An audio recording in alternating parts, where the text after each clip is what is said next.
Julian Assange, the controversial founder of WikiLeaks, is effectively free, and he has boarded a plane on his way ultimately to Australia, albeit possibly via the northern Mariana Islands, to enter a plea bargain with the United States after a years-long saga, 1,900 odd days.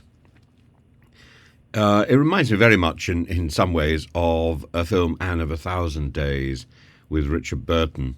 And just the thought of somebody being incarcerated on questionable charges.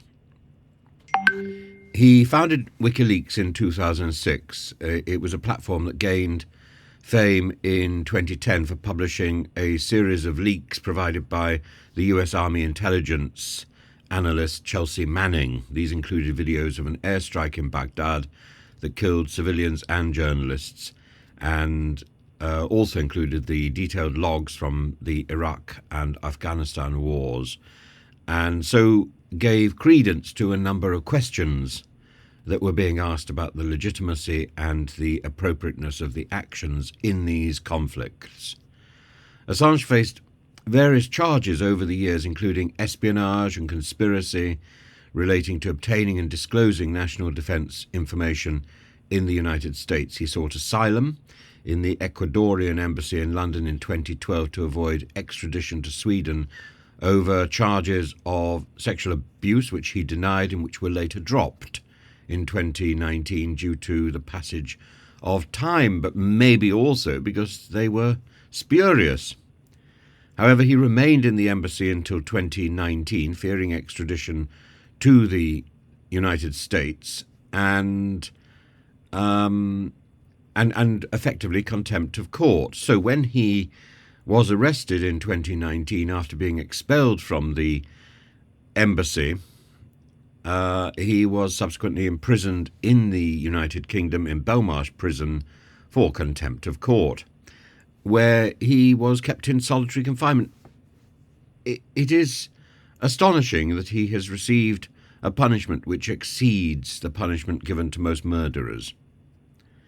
And it puts into perspective the absurdity of a lot of our legal process, the viciousness and the complicity with dodgy political motives and revenge, spite. So the latest reports are that he's left the US after striking. He's left the UK after striking a deal with US authorities, where he'll plead guilty to one charge and avoid further time in American custody, receiving credit for his imprisonment in the UK. He's expected to finalise this deal in a court on the way to Australia. And many people have argued that Assange's prosecution was wrong for several reasons. First of all, on the principle of free speech and public interest, which are enshrined in the American Constitution. Supporters argue that the WikiLeaks publications served the public interest by exposing government abuses, and therefore should be protected under the principle of freedom of speech. Secondly, Assange and his team have consistently claimed that the charges against him were politically motivated rather than legal. And thirdly, the human rights concerns, which are significant, the conditions of his confinement, his mental and physical health, and the potential for an unfair trial in America have all been cited, have all been talked up about the as human rights concerns by various international observers and organizations. His case has sparked global debate over the balance between national security and freedom of information, the rights of journalists in a digital age, what constitutes a journalist, Was he a publisher, or was he indeed some sort of spy?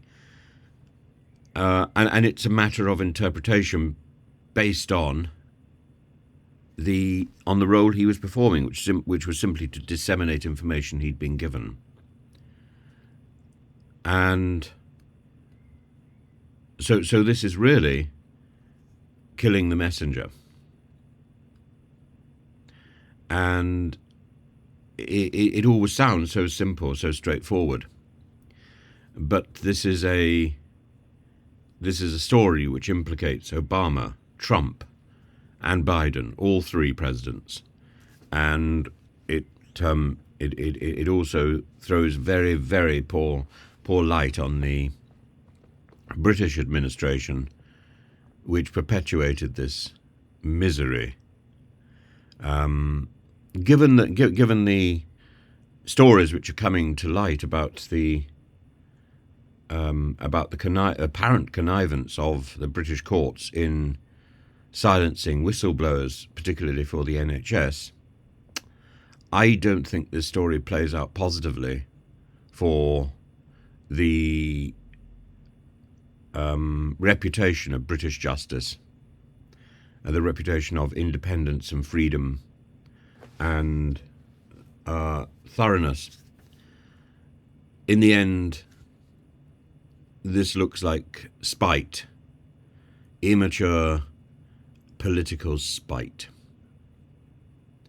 And the parallel case of Edward Snowden has played right into the hands of President Putin.